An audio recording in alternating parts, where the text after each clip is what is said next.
Mhm. Honestly, thank you for coming to the Vibenextdoor to come chat with us about your new single. It's been resonating. We've been loving it.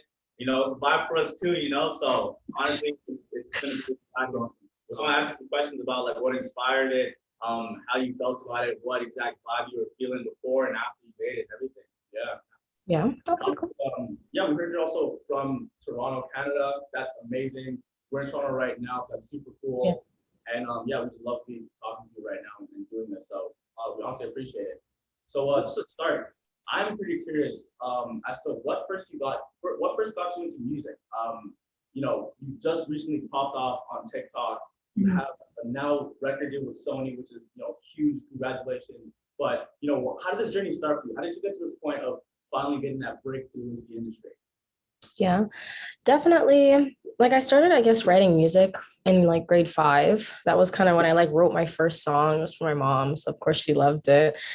It was it's titled Mama, and it was like a talent show. So I sang it and she loved it. And ever since then I've been writing music ever since.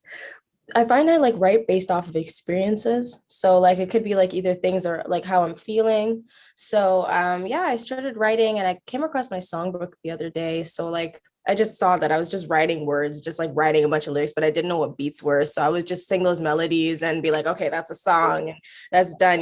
But I think I just grew up a lot around a lot of musical people, like my cousin, my sister, my dad. Like we are all singers, like we sang. My grandpa sings, he plays the guitar as well.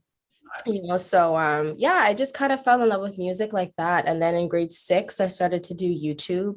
So I did a lot of covers. I did Alicia Cara here, and she ended up DMing me on Instagram. Sorry. Even YouTube since grade 6. That's amazing.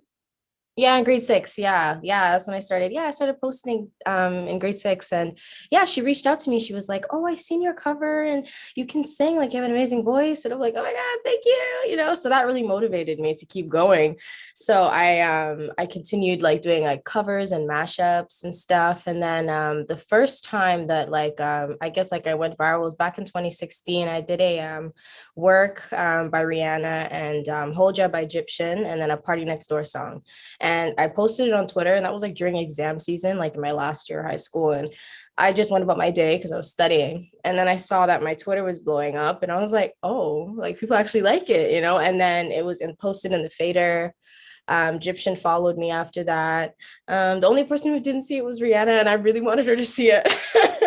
But yeah, like and when I did that, like a lot of people just said keep singing, like you're gonna pop off one day again, and da da da da. So I continued doing YouTube still. I did Keek, I joined Vine, and then last year was actually when I started TikTok.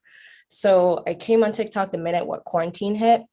And so I was bored and I was like, okay, let me try this TikTok thing out.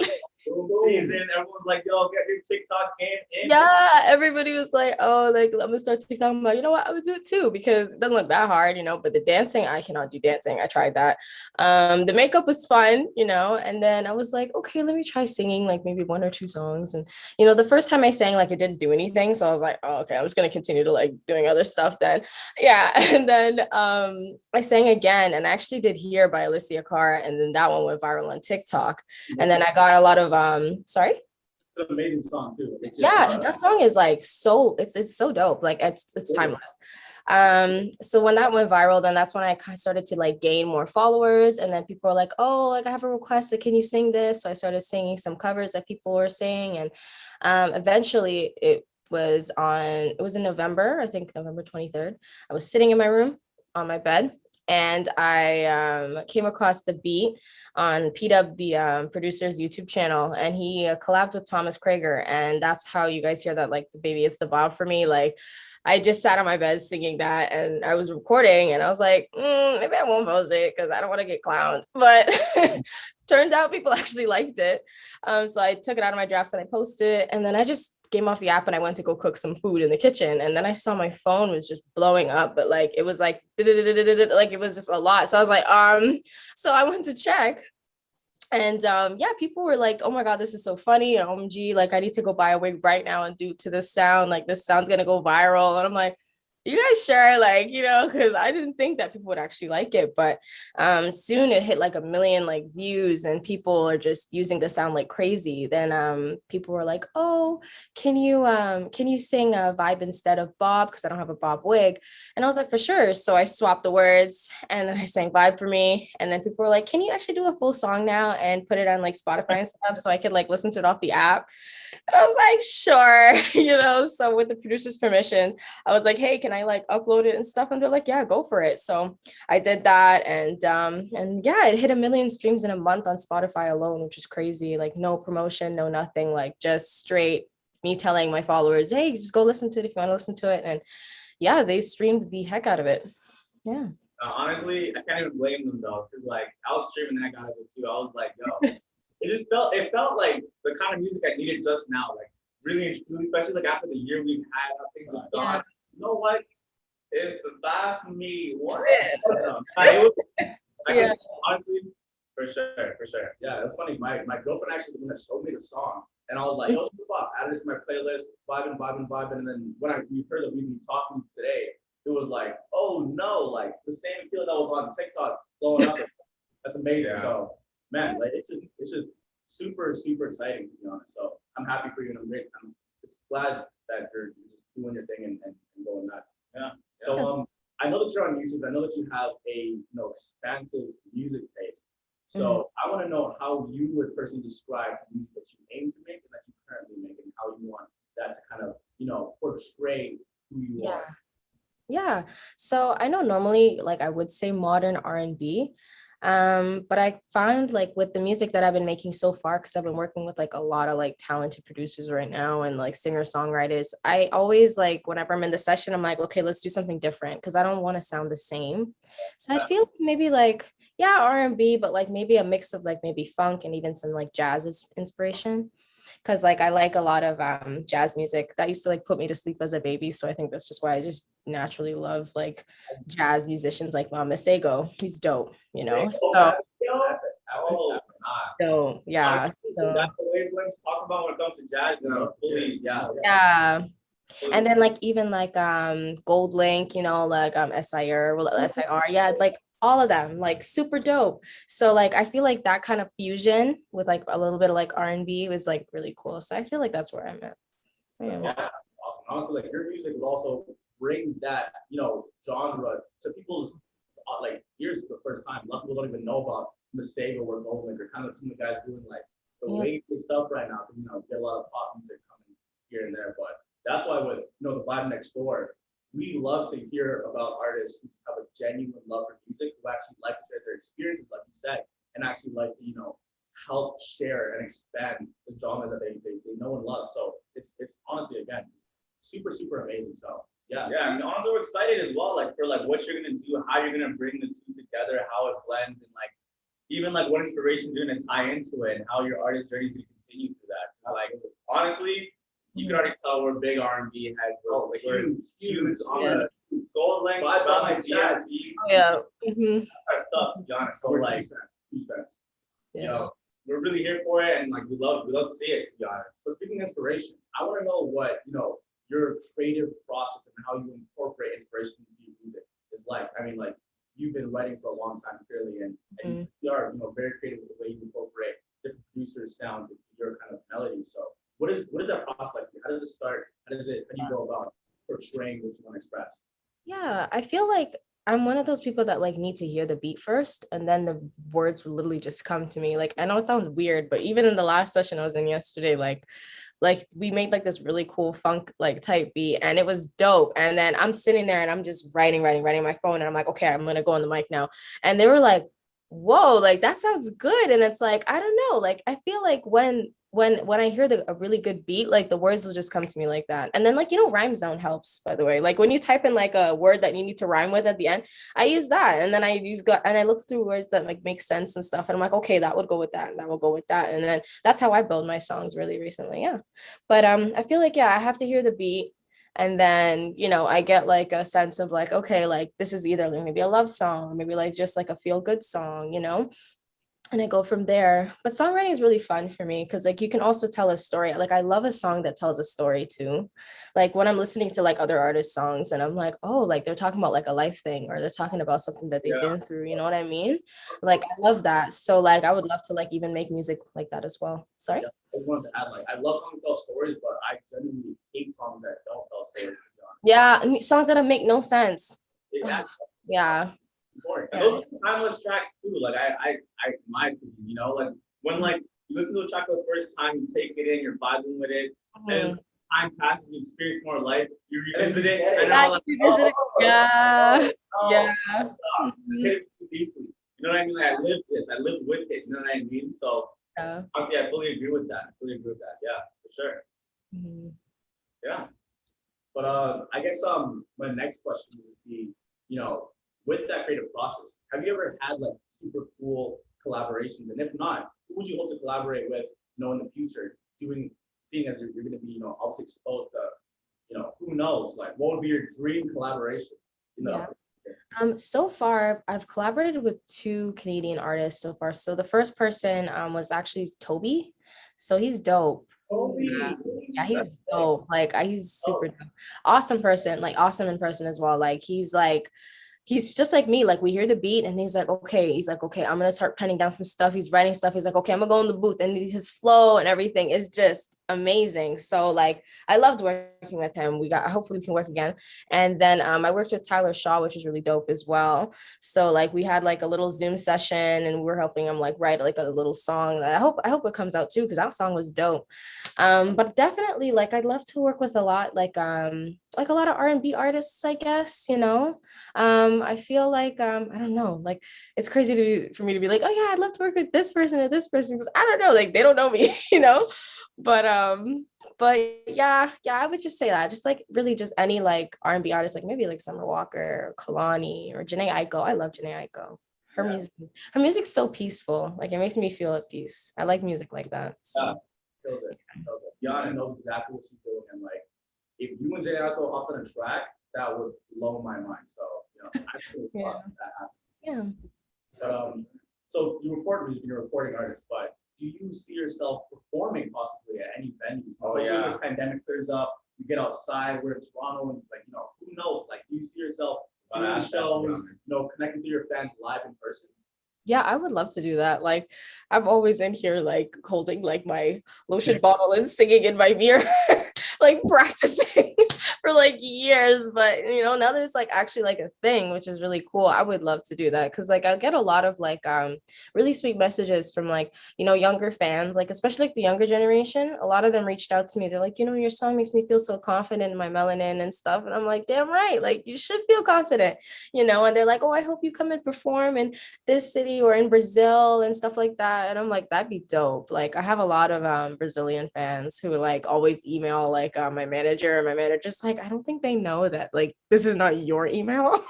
And I'm like, it's okay, but they're so sweet. So yeah, I really hope, yeah, that'd be really cool in the future. Things like better, you know. Well, recently different areas that your friends have found you through, like through TikTok and kind of, you know, your huge kind of like reach these days. So can you say that one more time?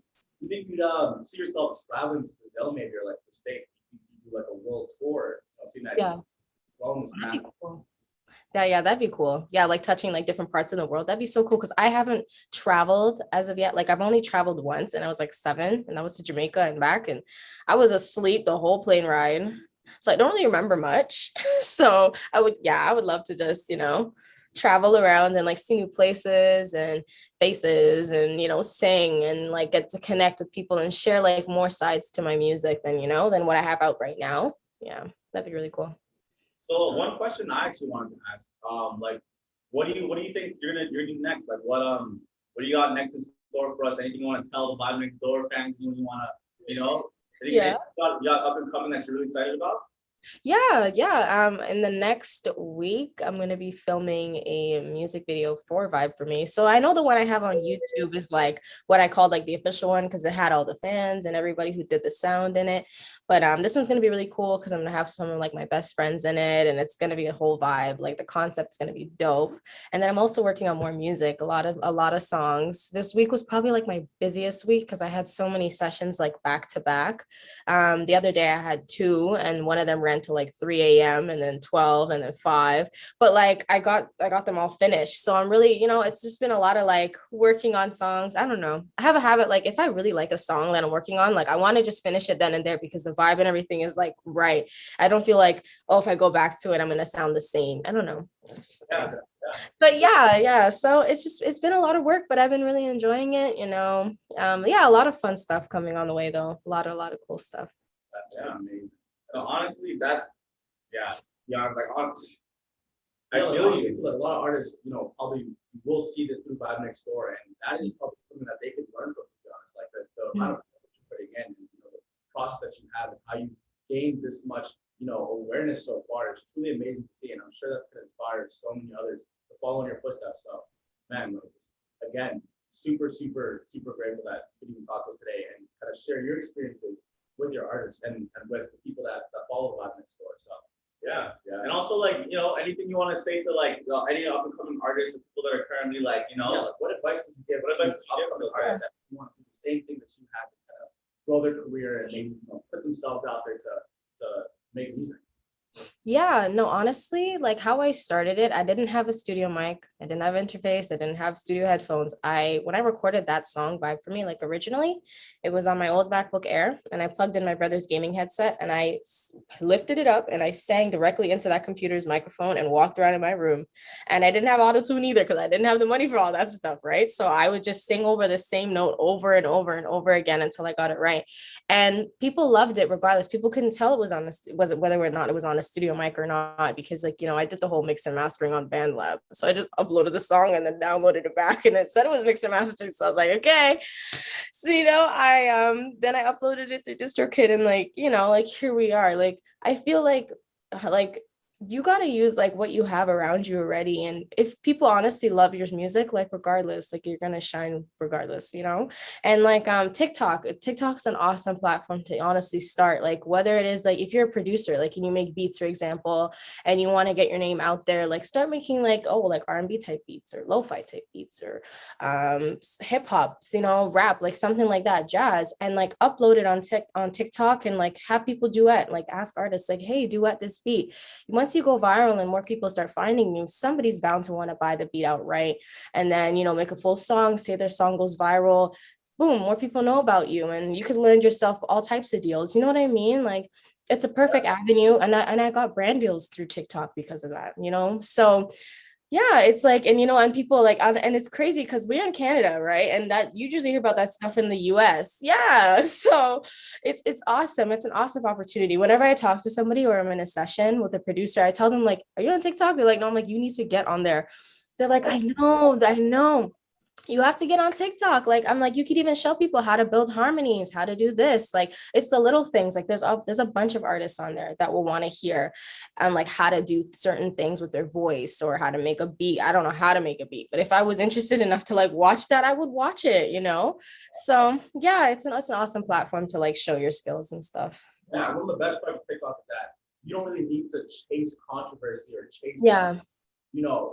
things to kind of provoke your audience to build an audience, and I feel that, a lot of the times in the past, especially with social media, people kind of try to gain clout per se and Yeah.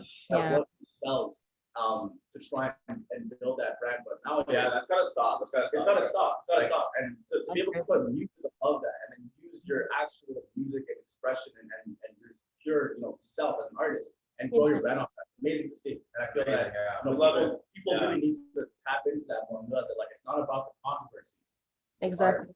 And honestly, I love that you even mentioned like using what you got, because like a lot of people, like I feel like will wait for that to come to them. Yeah. And we find like, you gotta start what you are, and like personally we love following journeys and like even being a part of an artist that we like enjoy their music and seeing them grow more and more and just like become more themselves. It's like, you know, All kinds, way all back when, kinds, it just makes that music resonate so much more. And I hope that your music resonates with your audience continuously as you just grow and progress as an artist. It'll be amazing to see, truly. Yeah. Yeah, thank you. I've been like filming like mini vlogs too behind the scenes of like what it's like to be like in these sessions and going to Toronto all the time and back and stuff like that. And it's been a lot of fun, you know. So I can't wait for people to also kind of like see like the inside scoop of like what goes on. And yeah, I feel like definitely like just being true to you, it matters, you know. And like I never thought like I would honestly go viral on TikTok. Like I thought I would just be on there chilling and I'm posting for myself and leaving. And still, like people ask me like, "Oh, so now when you're using TikTok, like do you look at it more as like a business thing now, or are you looking at more like it's just like something for fun?" And I still look at it as like something for fun because I don't want to ruin that love that I do have for the app and start being like, okay, I need to start going viral on there, because it's not about that for me, to be honest. Like I love to sing and I love to like do like other things as well, so I don't want to like put that pressure on myself, you know. Yeah. Like honestly, it's not the most healthiest when you get in that zone of like having to like keep up with like some extra not really like for you, you know, like having that like solid like foundation and community that you even built through your TikTok platform. I feel is the best way to even go about it, because they know you and they're like it's a true like relationship where you guys can just share like the music and like like you can interact with your fans all the time probably, you know, having them suggest me ways to like, you know, maybe sing this for me, or like they said, change it to like some bop for me to vibe for me, and like you see how it resonates and you see how people really connect with it because of the connection that you built with them. Yeah, it's amazing. Amazing. We love it. Yo, it's vibes out here. It's vibes. We love it. Vibes. Yeah. But so where do you see, you know, I guess the style of music you make going in the near future? Do you hope to continue to express, you know, the jazzy R&B kind of like vibey aesthetic, or are you looking to kind of like see what your audience also likes as well and try to incorporate that into your style? And how would you go about doing that?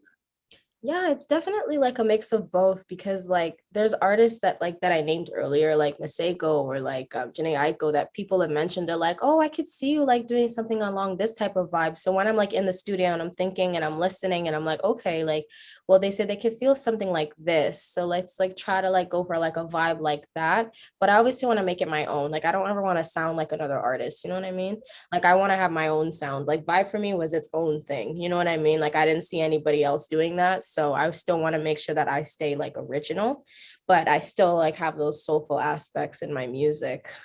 Yeah. I mean, and you made it hit, so. Yeah, thanks. Yeah, thanks. Truly wish you all the best. And you know, if you ever need anything from the Vibenextdoor, do not hesitate to let us know. We are in Toronto. Yeah. Ready to hear some new music from you, to be honest. And can't wait to see what you do next, to be honest. Yeah, thank you so much. I appreciate it. This interview was so fun. So That's super fun. Yeah, but honestly, it feels like family knowing you're from the city and knowing that you're really doing your thing. Different vibe. Yeah, it's nice. Like, yeah. You know what? I'm here for this artist, and I know she's gonna do something that like is really great, really stands out, and it's honestly like something we need. You know what I mean? Like after COVID times. Yeah. I need that vibe for me. This is also like our first interview, like it's our first interview recording with artists at like, you know, this location. So yeah, we just again really appreciate you taking time to speak with us today and support you 1000%. Thank you so much. Honestly, I love it. Thank you. It's the vibe for me. It's your vibe for me. Do you see me out there vibing freely?